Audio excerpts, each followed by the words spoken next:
turning them into investments. Speaking from our experience, in the engineering field, we typically look at a 10-year window for the clients that we deal with. So we want to show them that it may be better to spend a little bit more now than have to spend a little bit less now and spend more 5-10 years from now. Because again, if you look at over a 10-year period, when you're dealing with condos and co-ops and long-term tenants, they don't necessarily care that you're spending a lot now, as long as they're getting good investment out of what they're spending. So, it's exciting to see how these gentlemen perceive this question as well. So I want to get into exactly, how you guys are the best. I know you guys look at more 2 to 5 year windows when you're trying to get people turn around on their investment. But how is that trending? Is that trending towards the 10 year? Is that trending towards the 1 year, 2 year? Are people getting jumpy? Do you have to show them returns right away? So maybe deal into that. We generally are still looking in the range of 5-year paybacks, except in the case of software where we're looking for quicker paybacks. I'll give you 3 examples. Software, we recently made an investment into asset management software, and we went around the company and tabulated the number of person hours that we would save, and based on the cost of what we ended up paying per annum for the software, we were going to have a better than a 2-year payback. We recently completed one of many energy retrofits that we've done in a building in suburban Dayton, Ohio, a 300,000 foot building. We made a $2.7 million bet. Our going in yield per annum is 19%. So our payback is close to 6 years, but the value creation was a 238% value creation on a simple calculation basis. So it was pretty significant. Third, preventative maintenance in all of our building systems. The whole theory is that you spend a little bit more today so you don't have to spend more tomorrow, and that we always look at better than probably a 3-year payback. Yeah, just expanding on that, working with many clients like Time Equities and Rick across the U.S., it just depends on the client, depends on their business plan, their whole pattern. It also depends on if it's a technology-driven event or if it's something to do with building systems and structures and tenant mix. So anywhere 2 to 5 years is a pretty good payback. Sometimes we'll stretch it out to 5 or 7 on some larger systems and applications. So I think fortunately for us at this point in our evolution, we're not subject to many ROI decisions for our type of system. I think it's SOP to have an operating platform in your buildings and properties. So as opposed to when we started 10 years ago, that was always the discussion. So we're in a different place right now, but when we do talk to customers about payback and where they'll find it, I'll echo what Richard said, it's oftentimes in preventive maintenance.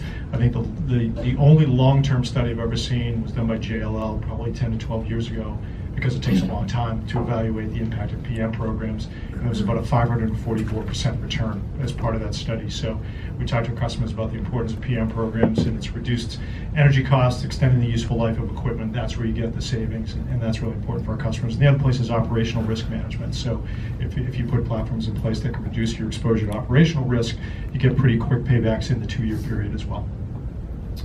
So this is the typical, which everybody talks about, right? Everybody does boilers, and we get a great payback, and it's 2 to 5 years. We've been really trying to attack what we call the non-controllable items, right?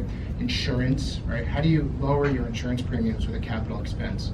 And we've actually been able to by doing things like progressive sidewalk programs, so you have less trip and falls. We've been able to trend that our trip and falls have gone down, which ultimately, when we go back into the insurance markets, we're able to lower our insurance. Doing better roof programs so that you have less leaks, so you have less property damage. Putting better fire control systems in. So aside from the normal, which everybody in this room I'm sure does very well, your programs, we've been trying to really attack the items in your financials that nobody really pays attention to until your insurance goes up by 30%, and all of a sudden everybody just shakes their head and they don't know what to do. The second thing that we're really fortunate is we work for a very large owner-operator where being green is a responsibility, not a payback. So we do a lot of really cool projects that we wouldn't do because we just wouldn't do it. The payback's not there. And what's interesting is what we found is a lot of the programs that we've done for them, the ROIs beat their pro forma by a significant amount. Now granted, these are very large projects, and again, they just would not pencil out for a private equity guy like us. But for the owner-operators, we've seen some really great returns on this stuff, and some really great programs being both responsible and spending extra money for the better product in the buildings. I like that you touched on the kind of a more holistic vision on some of the items. So I'll give you an example and then kind of 3 supporting arguments. So we worked for a large owner-occupant, a large commercial property. They had $5 million in capital expenditure to replace about 135 rooftop units. And they came to us and they said, how can you do this differently? And it's by looking at the building and the industry and their needs and what they're trying to achieve more holistically that we came up with a program which was obviously more expensive at the beginning. It became a $10 million project, but with a lot of energy savings items. And because of the subsidies, because of the energy savings and the maintenance savings, we reduced the number of units, we made a lot of heat recovery, and the program became, instead of a $5 million capex, it became a $10 million with a 5-year payback. And so that's what I like to see, is 5-year payback good? Well, it's not great, but if you're replacing a no payback capex, then it's fantastic. And we think, this holistic vision needs to happen more.